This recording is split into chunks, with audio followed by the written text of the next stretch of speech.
Jadi ngaji kita beriman ini kalau tanpa logika nggak mungkin, kering, Quran nggak ada nilainya. Cuma anak dengung-dengung aja, enak-enak baca Qurannya, tapi tidak berlogika. Padahal Quran luar biasa logikanya, dahsyat, melampaui cara berpikir banyak orang. Padahal Quran luar biasa logikanya, dahsyat, melampaui cara berpikir banyak orang. Sekarang masuk ke logika Al-Quran, berusaha, ya, berusaha menjalankan ajaran Islam semampu-mampunya, seikhlas-ikhlasnya, yang paling optimal.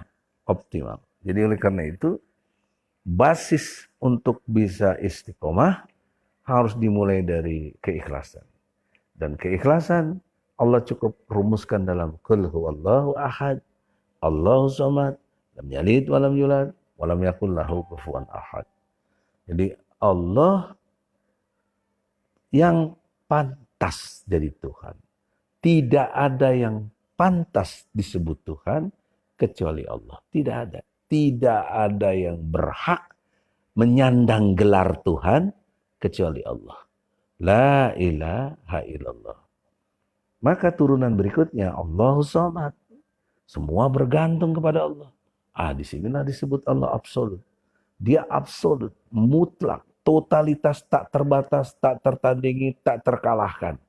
Allahu Akbar. Allah Maha Besar. Pemaknaannya dengan Allah itu wajib dipahami secara intelektual. Tidak boleh ada yang dianggap besar selain Allah. Ini ilmu tauhid. Tidak boleh. Nggak boleh ada yang dianggap melebihi dari Allah. Nggak boleh. Nggak boleh ada yang ngatur-ngatur diri kita ini. Nggak boleh. Yang ngatur kita cuma Allah. Dan tidak boleh ada yang paling dicintai tentunya. Kecuali Allah. Maka implikasi berikutnya, yang lain kecil. Presiden, ya kecil lah presiden. Masa Allah nyebut Allahu Akbar terus depan presiden pegang burung penakut begitu. Kita lihat pejabat-pejabat ngadep presiden tuh, waduh, kayak apa tuh. Padahal apa artinya itu? Nggak ada artinya. Jangan sok belagu gitu. Yang berhak sombong, yang berhak kuasa hanya Allah. Termasuk saya, Egy Sujana. Nothing. Nggak ada apa-apanya. Allahu Akbar, presiden kecil, semuanya kecil. Termasuk siapa saja.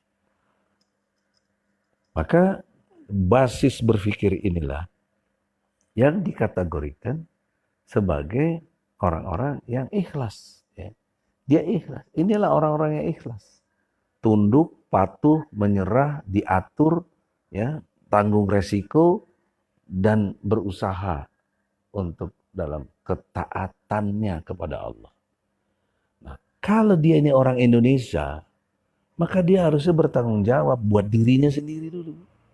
Ku anfusakum wa ahlikum nar. Jaga dirimu dan keluargamu. Dari apa? Dari siksa api neraka. Itu Allah mau. Apa yang harus dijaga? 3. 1, akidah tadi. Nggak boleh ada yang bisa mengganggu dan mengintervensi kita. Ketakutan kita, kecintaan kita, ketundukan kita hanya kepada Allah. Kepada yang lain selain Allah biasa-biasa saja. Ya, sesuatunya itu harus di tangan, jangan di hati. Punya mobil di tangan saja, jangan di hati. Sebab kalau punya mobil di tangan, tabrakan. Saya kemarin baru tabrakan. Pasti hati sakit sekali karena mobilnya di hati. Tapi kalau di tangan ya sudah lepas, bukan rezeki kita gitu. Ya. Jadi oleh karena itu dalam perspektif ilmu tauhid, orang-orang yang ikhlas inilah yang bisa menjadi orang-orang yang istiqomah. Karena istiqomah itu sendiri bagian dari keikhlasan itu sendiri. Ya, Allahu samad, lam yalid walam yulad, walam yakul lahu kufuwan ahad. Jadi dia absolut, turunan berikutnya dia distinct. Apa distinct itu? Lain daripada yang lain, berbeda. Laisa kamislihi syai'un. Dia nggak ada yang semisal dengan dia. Kalau ada yang semisal dengan dia, masa Tuhan gondrong gitu kan, tangannya banyak karena dia suka ngancur-ngancurin. Kan jadi persepsi manusia yang masuk di situ. Jadi mengada-ngada, itulah dia namanya menciptakan Tuhan. Itulah namanya Tuhan subjektif.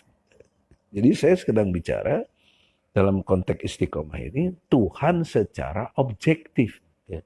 Tidak berpihak kepada apa-apa, tapi lihat objeknya apa. Mau disebut Tuhan, apa kriteria Tuhan tadi? Absolut, distinct, dan unik. Esa, tunggal, menyeluruh. Ya. Esa. Makanya ketuhanan yang Maha Esa dalam Pancasila itu oleh Ki Bagus Hadikusumo diambil referensinya dari surat Al-Ikhlas. Ini bukan karangan saya, bisa dilihat di risalah perundang-undangan. Ya, dalam perdebatan konstituante untuk antara perubahan dari Piagam Jakarta menjadi ketuhanan yang Maha Esa. Gitu. Ini bargainingnya. Jadi 7 kata dicoret, gantinya ketuhanan yang Maha Esa. Dan referensinya, Qul huwallahu ahad, Allahus somad, lam yalid, walam yulad, walam yakul lahu kufuwan ahad. Jadi clear. Inilah Tuhan yang benar-benar Tuhan itu Allah.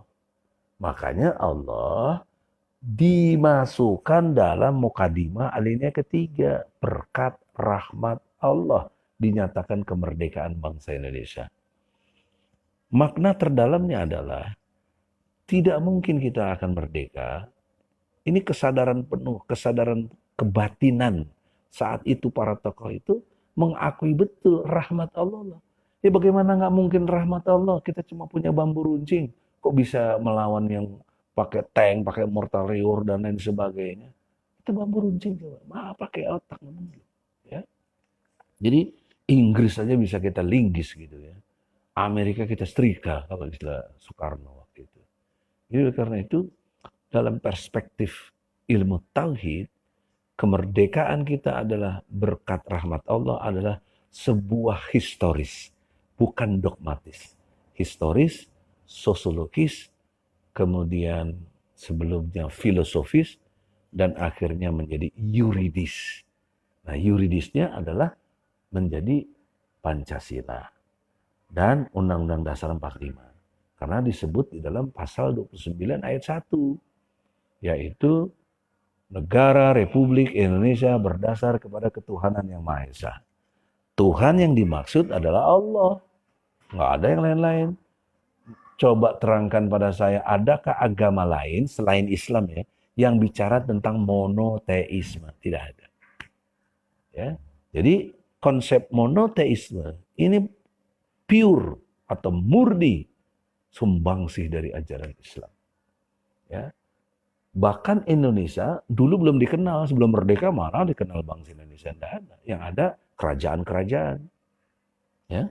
Dan pahamnya politeisme, animisme.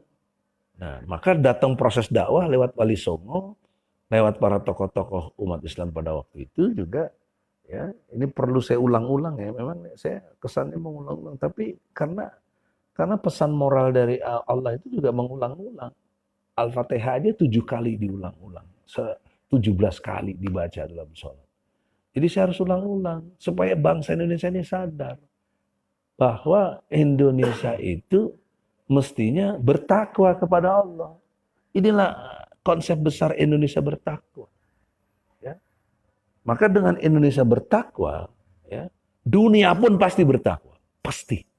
Karena janji Allah, coba baca tadi. Di surat An-Nur surat 24 ayat 55 ya. Surat ke-24 ayat 55. Jadi kalau Indonesia bertakwa karena tokoh-tokoh ini mempengaruhi 106 negara yang tergabung dalam OKI, maka bagaimana mungkin 106 negara itu tidak berpengaruh? Berpengaruh karena dia hidup di seluruh dunia. Ya, di seluruh dunia ini gak mungkin, gak ada umat Islamnya. Ya, di belahan dunia manapun. Dia bertakwa kepada Allah, maka dunia pun jadi bertakwa. Maka pas doanya, Robbana atina fid dunya hasanah wa fil akhirati hasanah wa qina azabannar. Jadi kita sejahtera di dunia ini, hidup baik, tentram, damai, wah bahagialah. Berefek sangat positif kepada akhirat. Jadi logika terbaliknya gimana? Kalau dunianya brengsek, tidak bertakwa, masa ngarepin surga? Ngarepin hasanah di akhirat? Ya mungkin. Ya. Jadi ini konsep besar logika Quran ini dahsyat sekali, saudara-saudara. Ya. Di dalam konteks itu. Maka kita dengarkan, coba jangan salah-salah ya. Auzubillah dulu. Bismillahirrahmanirrahim. Allah telah menyanyikan kepada orang-orang di antara kamu yang beriman dan yang mengerjakan kebajikan bahwa dia sungguh akan menjadikan mereka berkuasa di bumi sebagaimana dia telah menjadikan orang-orang sebelum mereka berkuasa, dan sesungguhnya dia akan meneguhkan bagi mereka dengan agama yang telah dia ridhoi, dan dia benar-benar mengubah keadaan mereka setelah berada dalam ketakutan menjadi sentosa. Mereka tetap menyembahku dengan tidak mempersekutukanku dengan sesuatu apapun, tapi barang siapa tetap kafir setelah janji itu, maka mereka itulah orang-orang yang fasik. Ya. Sekali lagi baca atasnya aja dulu. Allah telah menjanjikan kepada orang-orang yang berakan kebajikan bahwa dia sungguh akan menjadikan mereka berkuasa di bumi. Sudah. Berkuasa di mana? Di bumi. Di langit? Di langit apa di bumi? Di bumi. Di akhirat apa di bumi? Di bumi. Ya, berarti kapan? Bisa sekarang. Bisa udah masa lalu zamannya Nabi. Dan bisa yang akan datang. Nah, jadi kita bicara sekarang dan akan datang. Karena zaman Nabi sudah lewat. Dan meninggalkan pelajaran atau ibroh yang dahsyat dari Nabi Muhammad SAW. Salawat buat Nabi. Allahumma sholli ala Sayyidina Muhammad wa ala alihi Sayyidina Muhammad. Karena dialah orang yang paling dimuliakan oleh Allah. Allah saja bersalawat kepadanya. Coba bayangkan. Oleh karena itu, saudara-saudara, orang-orang yang beriman dan mengerjakan kebajikan, kemasannya disebut orang yang bertakwa. Karena dia taat kepada Allah. Dia akan diwarisi memimpin dunia ini, bumi ini. Makanya tadi, spektrumnya tadi kurang lebih 106 negara yang tergabung dalam OKI. Ya. Jadi coba berandai-andai. Kembali dulu kepada Undang-Undang Dasar 45. Siapa yang berhak melaksanakan dan membuat hukum di negeri Indonesia? Menurut pasal 5 ayat 1 UUD 45 itu adalah presiden dan DPR. DPR di mana diatur? Di pasal 20 dan 21 UUD 45. Jadi kalau DPR yang ngajukan undang-undang, presiden yang menyetujui. Sebaliknya kalau presiden yang menyetujui, presiden yang ngajukan undang-undang, maka DPR RI sangat yang menyetujuinya. Nah, jadi dalam korelasi ini apa kaitannya dengan hukum Allah? Karena dasar negara Republik Indonesia adalah Allah, yaitu ketuhanan yang Maha Esa. Allah itulah ketuhanan yang Maha Esa, nggak ada yang lain-lain. Dan Allah itu punya hukum, namanya hukum Islam. Jadi hukum Islam itu yang harusnya berlaku, ya. Yang memberlakukan adalah presiden dan DPR. Nah, sekarang kita berandai-andai. Andai kata presiden sudah 7 kali ganti presiden kita. Sudah 74 tahun, mau 75 tahun nanti Agustus ini. Kita merdeka. Artinya udah 3 generasi. Sampai detik ini tidak berlaku juga hukum Islam. Tidak berlaku juga. Lalu bagaimana pertanggungjawaban kita kepada Allah? Yang tiap Jumat diingatkan ittaqullah haqqa tuqatih wa la tamutunna illa wa antum muslimun. Bagaimana? Bagaimana coba? Ayo pakai. Bertakwalah kamu kepada Allah dan jangan mati. Melainkan dalam keadaan takwa. Jadi kita ini nggak boleh mati. Kalaupun harus mati untuk ketakwaan itu. Jadi bayangkan kalau presidennya ini benar iman Islamnya. Ketakwaannya kepada Allah. Pasti berlaku hukum Islam. Begitu juga DPR-nya. Apalagi DPR-nya kan banyak dari anggota HMI sebelumnya. partai-partai Islam, dan agamanya pun Islam. Saya nggak pernah dengar tuh ketua partai agamanya non-Muslim. Nggak ada. Semuanya Islam. Tapi kenapa tidak berlaku hukum Islam? Presidennya juga dari Soekarno sampai Jokowi. Tidak ada agamanya yang bukan Islam. Tapi kenapa hukum Islam tidak berlaku? Nah inilah sumbangsi saya dalam konteks GBSM, Gerakan Besar Egy Sujana Mastal, yaitu menyumbangkan cara berpikir namanya Osjubedil. Objektif, sistematis, toleran, jujur, benar, dan adil. Untuk apa? Untuk Indonesia bertakwa. Tidak ada kepentingannya saya. Apa? Suatu saat saya meninggal. Pentingnya apa saya? Kiai bukan, ulama bukan, ya. Kemudian saya hanya dosen di PT IKI atau advokat, ya. Egy Sujana and Partners saja. Dan juga insya Allah ke depan saya punya yayasan nanti bersama Adinda Dewa, ya. Egisma Dewa Purajaya. Egisma. Doanya supaya yayasan ini bisa mengurus anak yatim, yang anak-anak terlantar, yang menurut pasal 34 UUD 45 itu harusnya anak yatim dan anak-anak terlantar itu dipelihara oleh negara. Mana pernah kita lihat rumah yatim piatu negara? Kan hampir nggak ada. Mana ya? Saya nggak pernah lihat. Mungkin saya kurang infonya.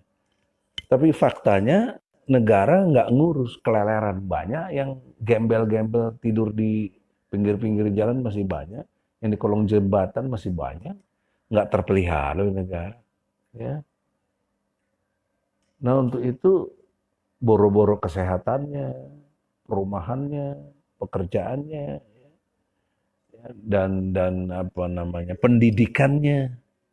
Itu kan standar sejahtera menurut dunia kan itu.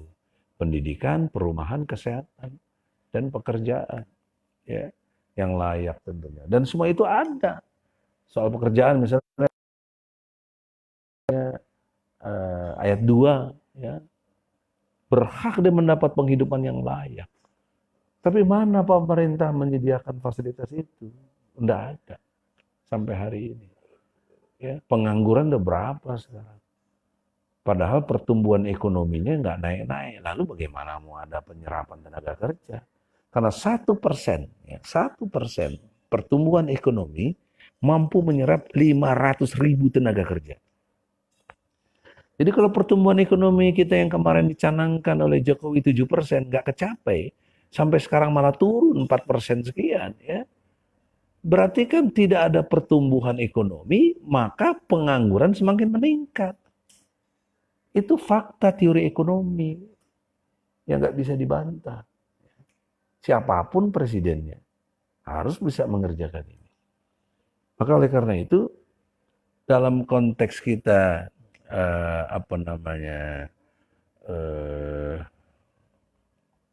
memformulasikan istiqomah ini, kembali kepada pokok dasar kita adalah untuk supaya orang-orang istiqomah ini di dalam berjuang. Saya maunya gitu, orang Indonesia itu. Saya advokat, istiqomahlah di advokat, berperanlah maksimal. Kalian apa? PPMI, buruh, berkiprahlah di buruh dengan betul-betul istiqomah. Pengusaha, menteri, bahkan presiden tadi. Istiqomahlah sebagai orang Islam. Yang apa? Yang ikhlas. Apa yang ikhlas itu? Yang beriman dan bertakwa. Yang tidak menjadikan selain Allah menjadi Tuhan. Hanya Allah yang pantas jadi Tuhan. Hanya Allah yang berhak disembah. Maliki yaumiddin. Ya.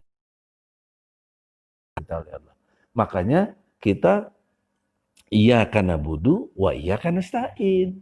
Kita menyembah Allah, baru minta. Jadi dalam Islam itu kewajiban dulu. Nah inilah yang saya maksud istiqomah itu. Kita kerja keras, kita punya sikap yang pegang teguh pendirian, jangan goyah oleh apapun. Untuk tidak goyah oleh apapun adalah keikhlasan. Saya kasih contoh bahwa teori ikhlas ini berlaku universal, bukan cuma karena ada surat Al-Ikhlas. Kalau agama lain sepengetahuan saya tidak ada model surat seperti Al-Ikhlas, tidak ada. Ya. Dan juga doktrin-doktrin buku yang lain tidak ada. Cuma murni ada dalam Islam. Tetapi substansi ruh ikhlasnya itu dia bisa ada di semua lini masyarakat yang tidak Islam sekalipun. Saya pernah studi banding dalam konteks human right, ya, hak asasi manusia, non-violence. Jadi hak asasi manusia tanpa kekerasan. Saya training di Thailand, ya. Dulu yang ngajak saya Bang Buyung, ya, lewat LBH-nya itu. Jadi saya dipilih salah satu dari tokoh muslim, ya. Seingat saya juga sama ada wartawan Tempo waktu itu, ya. Gunawan Muhammad, bos siapa tuh. Jadi itu saya training di sana di Chulalongkorn University itu. Jadi dalam diskusinya waktu itu seingat saya gerakan-gerakan dari Korea. Saya kagum sekali Korea, berani betul. Banyak sekali presiden tumbang di waktu oleh mahasiswa-mahasiswa Korea. Dan berbarengan dengan Tiananmen, Cina. Jadi saya tanya, kenapa you begitu berani? Dahsyat sekali. Dia hanya menjawab, versi kita itu ikhlas, ya. Dia menjawab, saya hanya memikirkan diri saya sebagai manusia, hati nurani saya bagaimana kalau saya yang tertindas. Ya. Saya nggak mau tertindas. Lebih baik saya melawan, jadi singa sehari, daripada jadi kambing 1000 tahun. Wah, kagum saya. Tapi untung saya berbasis tauhid, kalau enggak saya bisa sekuler juga. Ternyata dalam Islam jauh lebih dahsyat. Udah diajarin konsep surat Al-Ikhlas. Ya. Cuma kan kita cuma apalnya aja surat Al-Ikhlas, tapi nggak paham sampai dimensi gerakan bagaimana ikhlas. Maka saya formulasi ikhlas dalam konteks gerakan menjadi orang yang betul bertakwa sampai kepada ujungnya istiqomah adalah satu, tadi mau dan rela diatur oleh Allah dan Rasulnya. 2, siap nanggung resiko. 3, istiqomah. Nah, jadi istiqomah masuk di sini sebagai buah dari keikhlasan. Jadi saya punya teori Osjubedil ini sangat jelas urutan-urutannya. Saya berani nyatakan tidak mungkin orang itu istiqomah kalau tidak ikhlas. Tidak mungkin orang itu ikhlas kalau tidak menempatkan Allah sebagai Tuhan satu-satunya. Nah, lalu bagaimana yang orang Korea dan Cina tadi? Iya, dia ikhlas, tapi bukan kepada Allah. Orang komunis ikhlas, komunisnya ikhlas. Kalau nggak ikhlas nggak mungkin berani mati digantung itu. Siapa tuh yang di Indonesia tuh? Si Aidit ya, si Untung, si siapa semua itu. Ikhlas dia milih, dia sadar persepsinya, kesadarannya, pentaatannya kepada komunis. Itulah ikhlas. Sebenarnya ini ajaran Islam. Islam itu menempatkan ketaatan itu jangan kepada selain Allah. Tarik betul-betul kepada nilai tauhid, ketaatan kita, ketakutan kita, ketundukan kita betul-betul hanya untuk Allah. Allahu Akbar. Allahu Akbar. Itu artinya presiden kecil. Implikasinya gitu. Yang lain kecil. Coba bayangkan kalau kita sudah berani mengecil-kecilkan yang lain, kan kita jadi pemberani, nggak mungkin kita jadi penakut, nggak mungkin. Nah, oleh karena itulah kisah ini banyak. Anda bisa lihat film The Lionheart, ya, yang Umar Mukhtar itu loh di Libya itu, ya. Saya lihat sekali filmnya berkali-kali, senang sekali film itu, dahsyat sekali. Udah 73 tahun umurnya Umar Mukhtar itu. Ya, ditawari untuk pensiun dan gaji per bulannya 50.000 lira karena waktu itu Libya jajah Itali. Mussolini tahun 31. Ya, perjuangannya 20 tahun. Jadi dari tahun 1910-an, 1910 dia berjuang sampai 1931. Ya. Itu Umar Mokhtar itu. Ditawari pensiun, gaji 50 lira per bulan. Berapa tuh 1 lira sekarang? 50.000 sebulan. Ya, udah ratusan juta ya kurang lebih. Kemudian ditawari kenyamanan, mau jadi apa? Tinggal pilih, kau mau jadi apa katanya. Asal mau diatur. Nah, inilah kontradiksinya tuh antara istiqomah dan ketidakikhlasan gitu. Jadi kalau ikhlas pasti istiqomah. Kalau nggak ikhlas pasti tidak istiqomah. Kalau ikhlas pasti istiqomah. Kalau istiqomah pasti ikhlas gitu. Nah ini. Ya. Jadi kontradiksinya adalah dalam praktek kita, ini kader-kader PPMI, HMI juga ini kan paling rawan kalau udah gerakan-gerakan. Ya. Kenapa sekarang mahasiswa pada melempem? Karena disuap, fulus. Sementara mahasiswa kita miskin-miskin pada umumnya yang dari daerah tuh apa kampungan segala macam istilahnya lah, nggak ngerti lah ininya. Ditawari hidup enak apa per bulan dapat gaji sekian, terlena, nggak ada gerakannya. Nah, tapi kemarin kita dengar katanya udah mulai gerak lagi mahasiswa turun. Alhamdulillah. Bangkit. Kun fa'anjir. Selimutmu disingkirkan. Kun fa'anjir. Selimutnya ketakutan, selimut kekhawatiran, selimut kecintaan kepada yang lain, hilangkan. Bangkit, bangun. Hayalah sholah, hayalah falah. Ya. Sholat dan menang.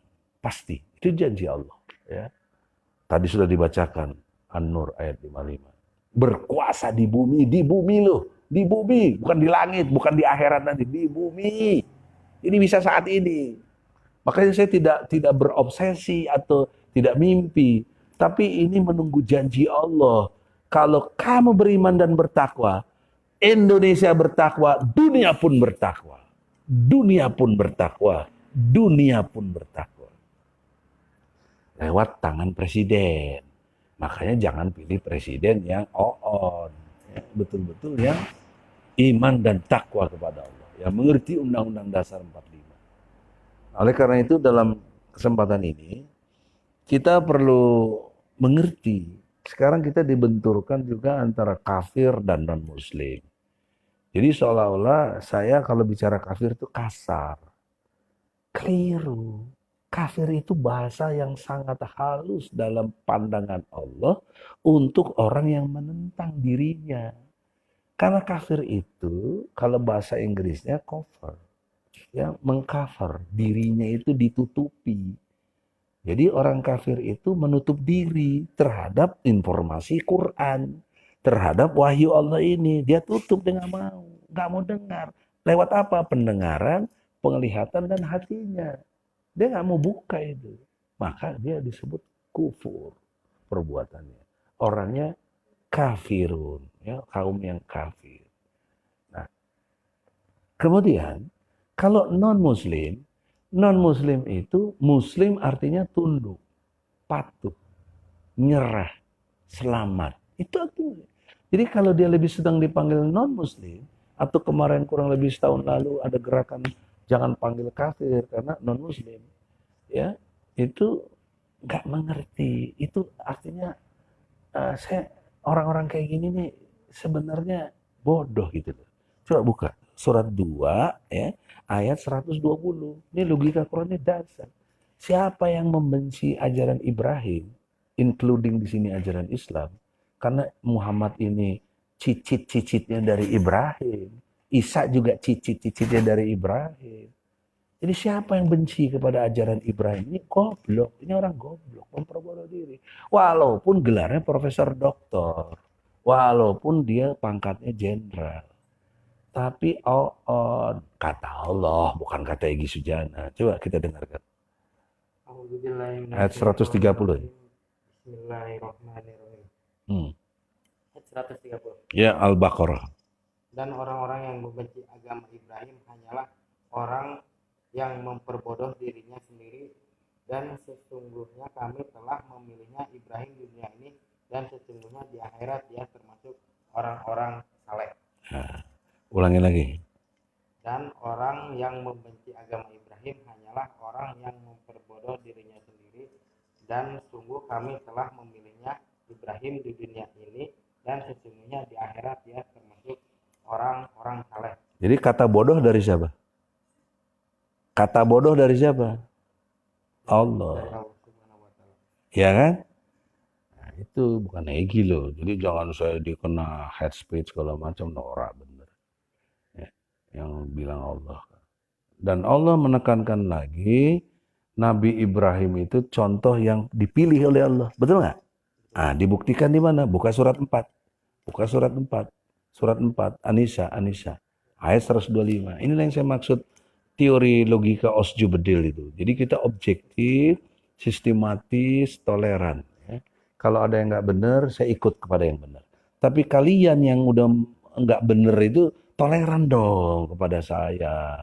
Saya di sini Egy Sujana Mastal ini adalah menyampaikan Al-Quran, bukan Egynya. Egy nggak penting.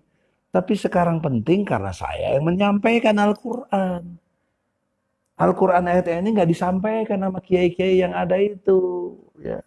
Nggak ada sepanjang ceramah waktu menjelang sahur, sahur menjelang subuh. Kan kita dengerin semua, nggak ada itu yang nyampe-nyampein begini. Apalagi berani nyinggung kekuasaan, mana yang berani. Coba baca. Bismillahirrahmanirrahim.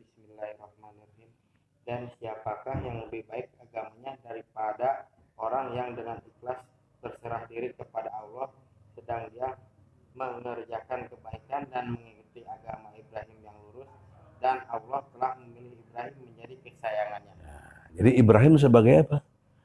Kesayangan Allah. Itulah agama yang lurus. Itu loh dasarnya ajaran Ibrahim itu. Jadi siapa yang ngikutin ajaran Ibrahim ini Muslim. Orang yang tunduk, orang yang benar-benar ikhlas. Kalau dia maunya disebut non-Muslim daripada kafir, lebih celaka. Artinya orang tidak selamat. Orang yang bodoh, orang yang bebal. Ya. Jadi sudahlah, kalian memang kafir ya sudah kafir.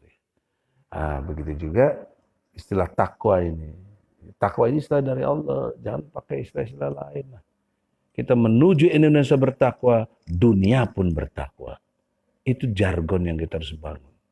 Gerakan besar Egy Sujana Mastal itu.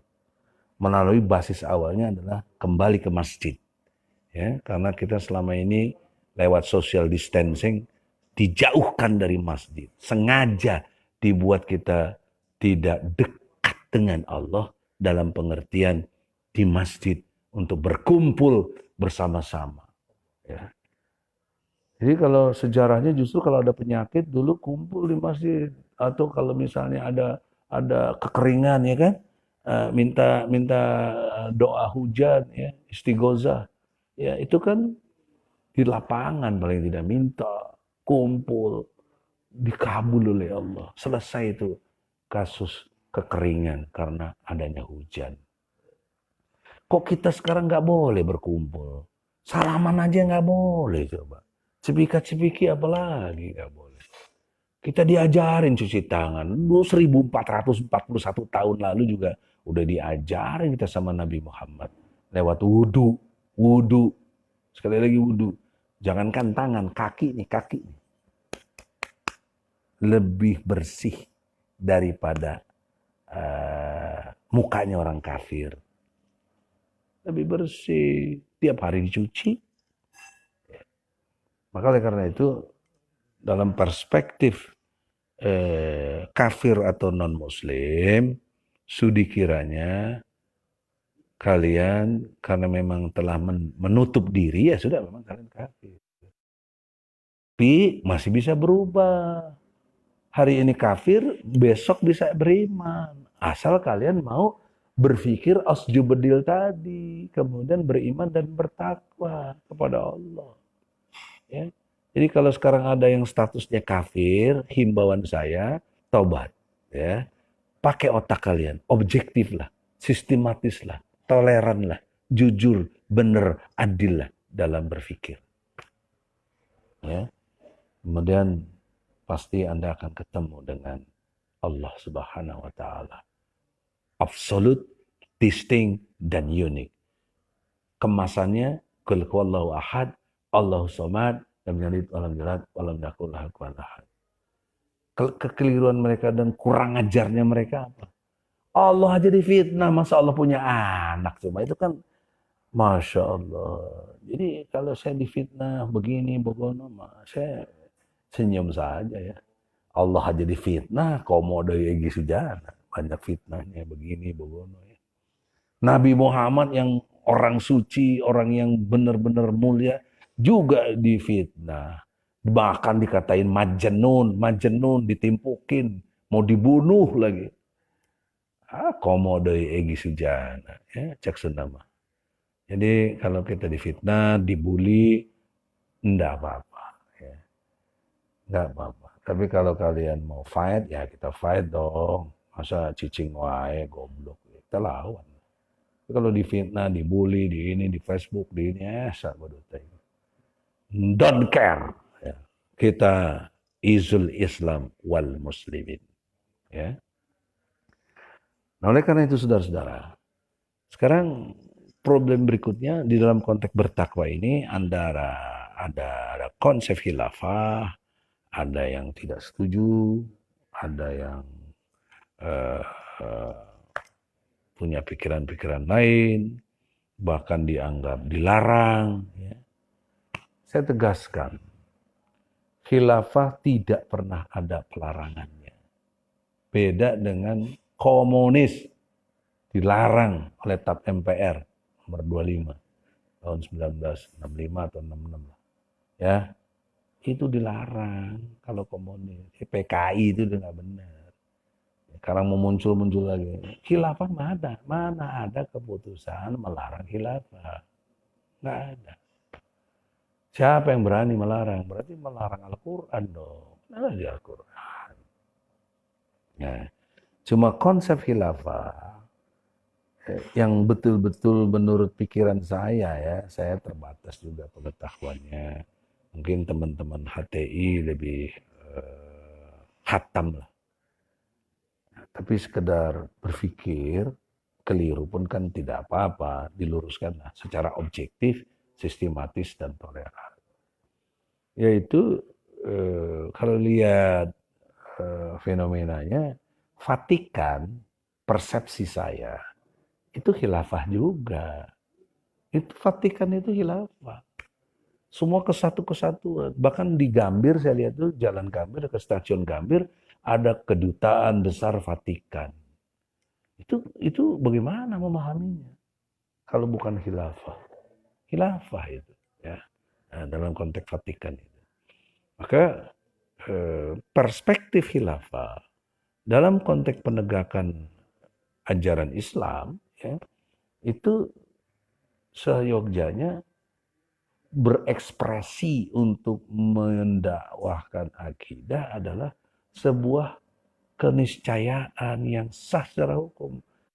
Saya dengar di NTT dijadikan masalah khilafah karena gubernurnya non-muslim. Ya, nggak boleh begitu dong, ya kan? Kita ini negara yang sesungguhnya dasarnya itu ketuhanan yang Maha Esa. Ketuhanan yang Maha Esa itu siapa? Allah. Allah itu hukumnya apa? Hukum Islam. Khilafah itu bagian dari mana? Bagian dari hukum Islam. Ini jangan dibalik-balik kok kita malah yang diperangi. Kalau ansih Pancasila saja tanpa menyinggung atau mengambil serap dari ajaran Islam, agama selain Islam tidak boleh hidup. Kenapa? Bertentangan dengan ketuhanan yang Maha Esa. Mana agama yang selain Islam yang sesuai ketuhanan Maha Esa? Enggak ada. Ya. Jadi janganlah kita dipojok-pojokin dengan argumentasi yang sesat, gitu, yang tidak intelektual. Maka oleh karena itu tidak menyinggung siapapun, tapi marilah berpikir objektif, sistematis, toleran. Saya akan toleran kalau saya keliru. Tapi kalau saya benar, saya berjuang dong, fight. Kalian yang toleran. Jangan oon, ya. Oon tuh bahasa Sunda, ya, alias dari blow on, ya, blow. Jangan blow on. Ya, jangan on.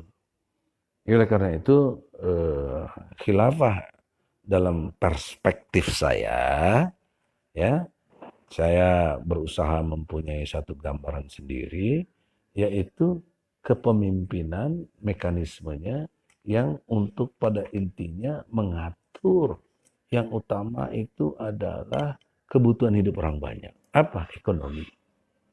Wujud ekonomi apa? Dalam konteks 4 elemen. Produksi, distribusi, konsumsi, dan moneter. Nah, dalam konteks inilah, moneter inilah, hitungan mata uang itu menjadi penting.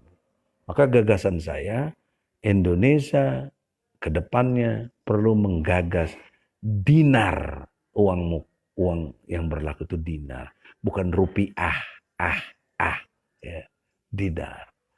Ya, karena rupiah nggak punya nilai. Ya, ama Malaysia aja udah bedanya hampir 4.000. Coba bayangkan bagaimana. Dulu 1 ringgit sama, 1 ringgit itu sama dengan 1 rupiah. Ya. Nah, selang kurang lebih 40 tahun begini, bahkan 50 tahun, itu sudah bedanya 4.000. Dulu dolar juga cuma berapa dolar? Sekarang udah 15 katanya, atau 14.000. Tapi kalau dinar nggak pernah berubah. Jadi konsep khilafah yang utama itu menyamakan mata uang dulu. Ya, sebagaimana Eropa bisa euro, ya kan bisa. Itu khilafah itu. Anda mau suka nggak suka itu khilafah. Versi mereka khilafah.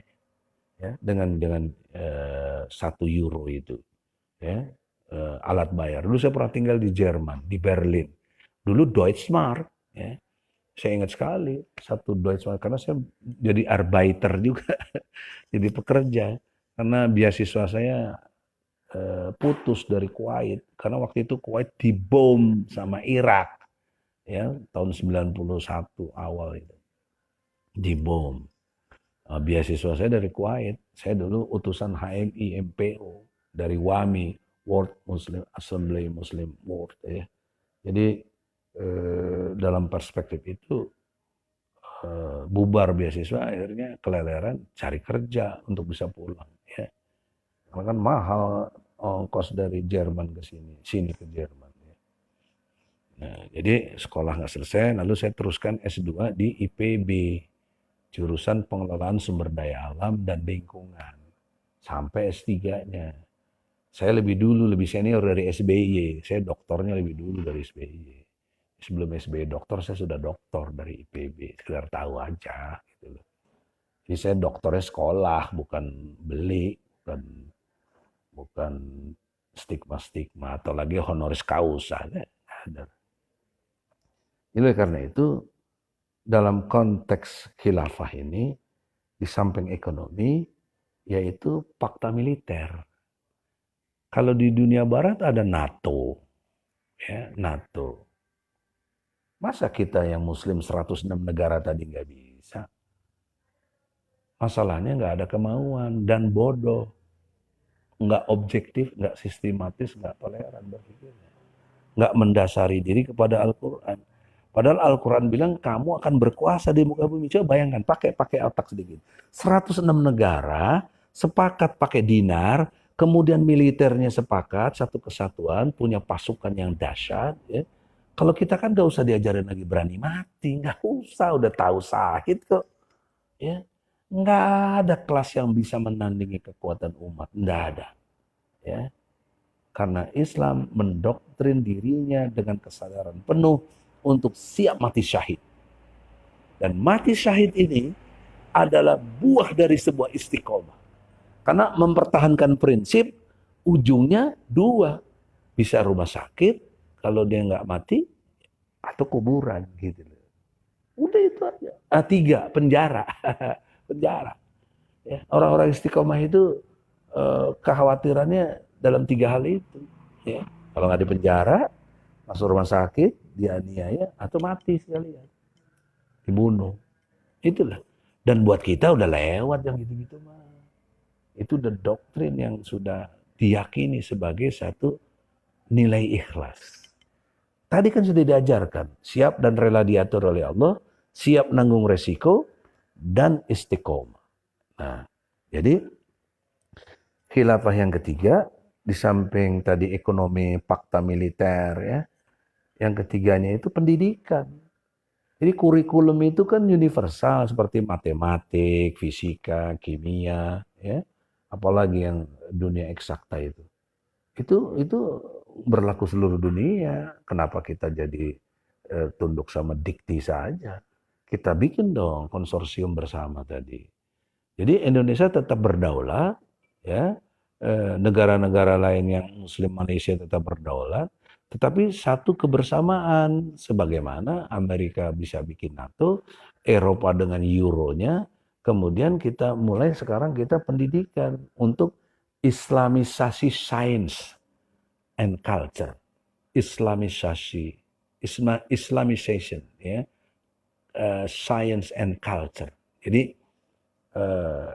Islamisasi terhadap ilmu pengetahuan dan teknologi serta kebudayaan. Jadi peradaban, ya. Jadi peradaban ke depan ini bisa melalui satu model khilafah ini. Ya. Jadi konsepnya begitu. Jangan dicurigai khilafah mau meruntuhkan negara, mengganti Pancasila. Enggak lah, norak betul itu. Itu udah norak, bodoh, terkutuk gitu loh. Karena Islam dan Pancasila itu berkesesuaian. Nggak mungkin bertentangan, nggak mungkin orang yang bikin Pancasila tokoh-tokoh Islam kok. Termasuk Bung Karno, kita respect dengan beliau, ya. Tapi jangan ngaku-ngaku ketuhanan Maha Esa konsepnya, tidak. Itu konsep dari Ki Bagus Adikusumo bersama Wahid Hasim. Jadi NU Muhammadiyah berperan penting di situ. Ya, itu sejarah. Jadi kalau ini dipahami dengan baik, tidak ada konflik ideologi. Tidak mungkin HTI dilarang. Ngapain larang-larang HTI? Ya, nggak ada relevansinya. Karena keilmuannya nggak begitu. Ya, ini khilafah ini yang betul-betul bisa mensejahterakan seluruh umat Islam. Jadi khilafah itu sistem mekanisme pemerintahan yang berdasar kepada ajaran Islam. Yang outputnya untuk kesejahteraan umat Islam itu sendiri, berdaulatnya umat Islam itu sendiri, dan kemandirian dari umat Islam itu sendiri di dunia ini. Yang tadi di surat An-Nur ayat 55, yang berkuasa di muka bumi.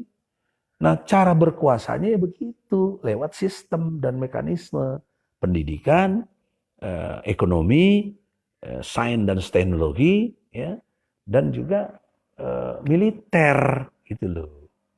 Itu clear. Nah, kalau presiden yang Indonesia ini mengerti wawasannya seperti ini, sebentar khilafah itu terbentuk. Ya, nggak mungkin enggak. Karena dimulai dari Indonesia. Indonesia mayoritas terbesar. Nggak bisa ngarepin dari negara lain selain Indonesia, nggak bisa, gimana? Ya, Saudi udah kaki tangan Amerika, bagaimana? Kita mau ngarepin yang begitu. Ya, suruh tutup haji aja ditutup, padahal kan bukan itu substansinya. Allah menjamin, Allah menjamin nih. Surat Al-Baqarah ayatnya 125. Ya. Al-Baqarah 125. Itu harus disadari betul oleh Raja Salman dan pangeran-pangerannya. Ya, kedutaan besar yang di Indonesia kalau ada Facebooknya sampaikan dengan hormat. Saya hormat dengan rajanya karena beliau adalah kemuliaan juga yang kita banggakan. Tapi tolonglah cara berpikirnya ikutin Osjubedil yang berdasar kepada logika Quran. Coba baca. Yang keras. Bismillahirrahmanirrahim. Dan ingatlah ketika kami menjadikan rumah Ka'bah tempat berkumpul dan tempat yang aman bagi manusia, dan jadikanlah makam Ibrahim itu tempat sholat, dan telah kami perintahkan kepada Ibrahim dan Ismail, bersihkanlah rumahku untuk orang-orang yang tawaf, orang-orang yang itikaf, orang-orang yang ruku, dan orang-orang yang sujud. Nah, jadi intinya apa coba kaitannya? Coba dari awal lagi, dari awal.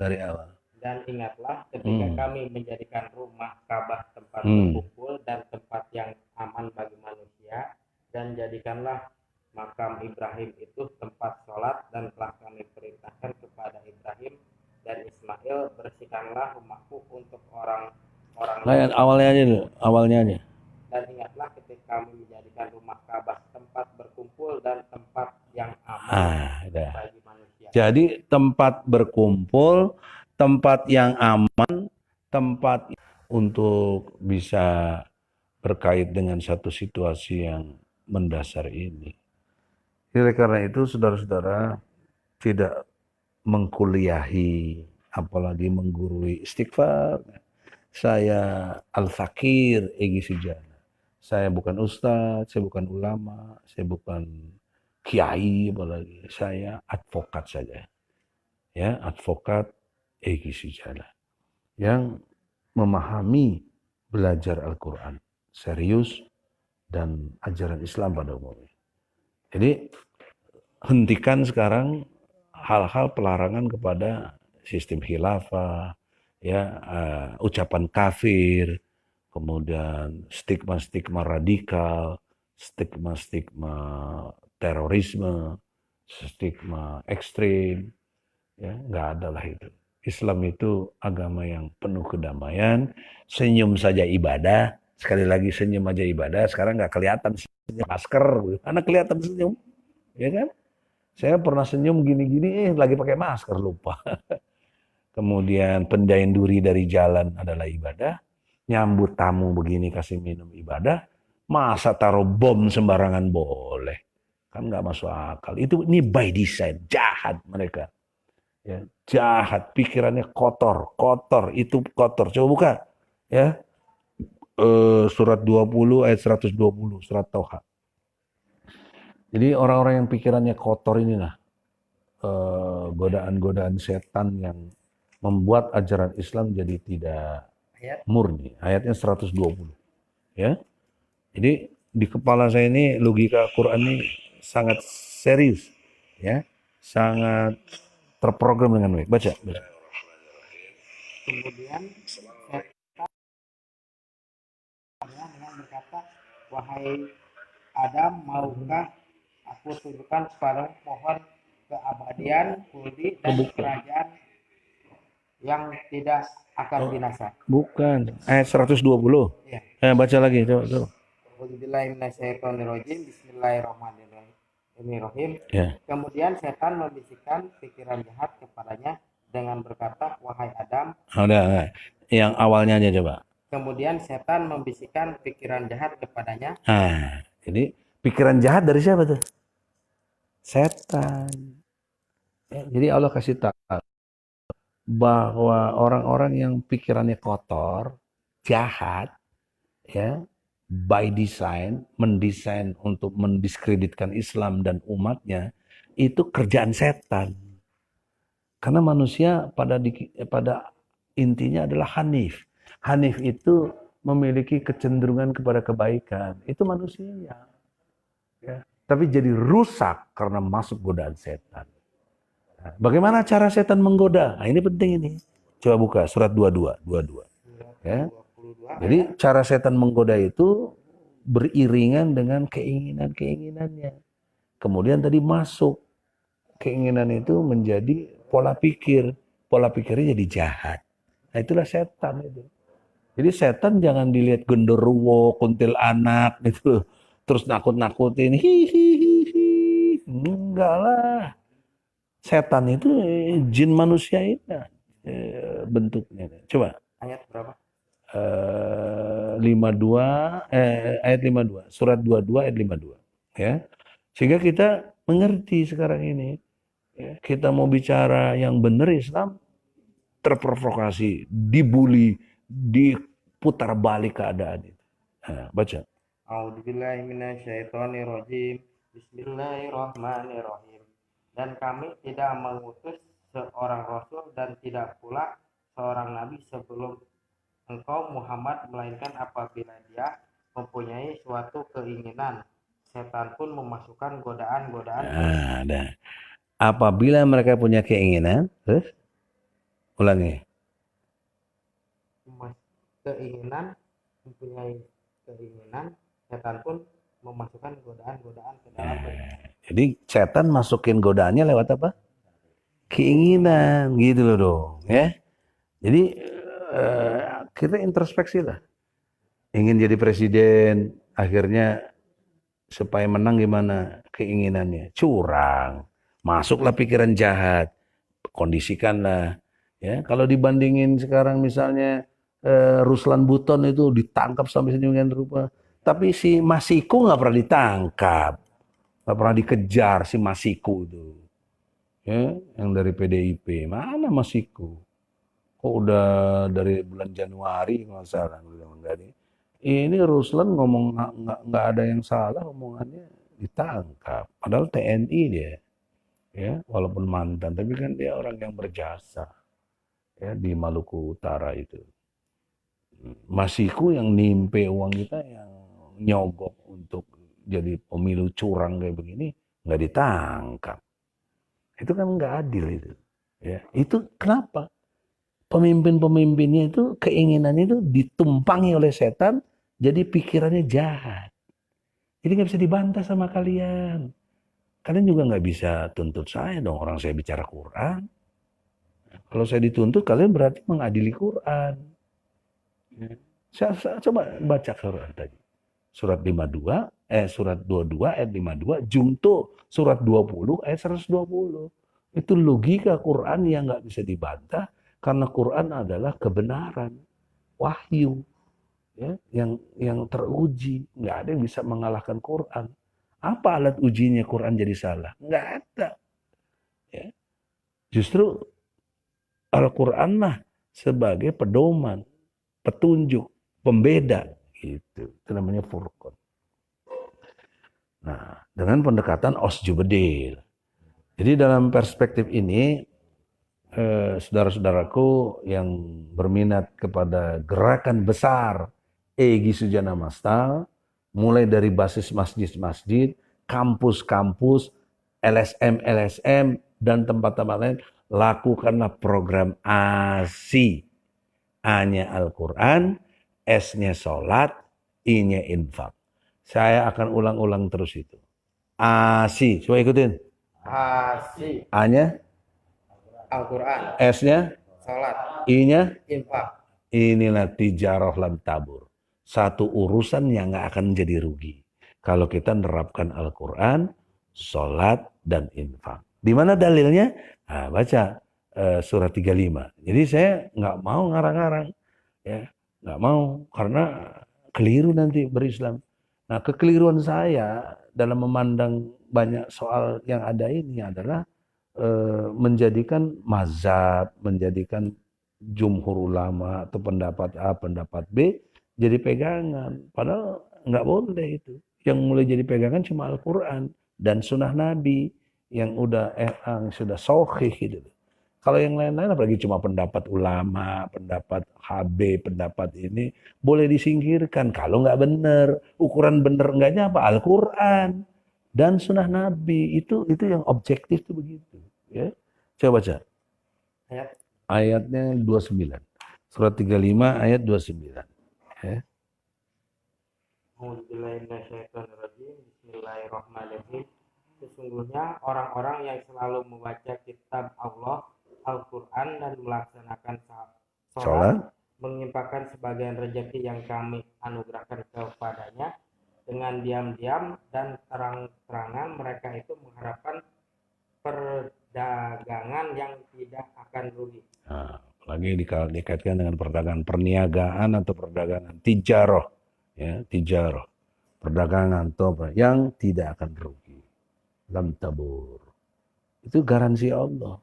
Jadi kalau kita urus ini, mengupgrade bangsa Indonesia, Al-Qur'annya, sholatnya, infaknya, insya Allah muncul nanti itu generasi takwa. Inilah yang saya maksud Indonesia bertakwa. Sekali lagi, kalau generasi takwa ini muncul, Indonesia bertakwa, dunia pun bertakwa. Janji Allah. Innallah la yusliful mi'ad. Semoga ada manfaatnya untuk kali ini dan besok selanjutnya kita lanjutkan lagi Karena Al-Quran nggak pernah ada habis ilmunya. Assalamualaikum warahmatullahi wabarakatuh. Waalaikumsalam.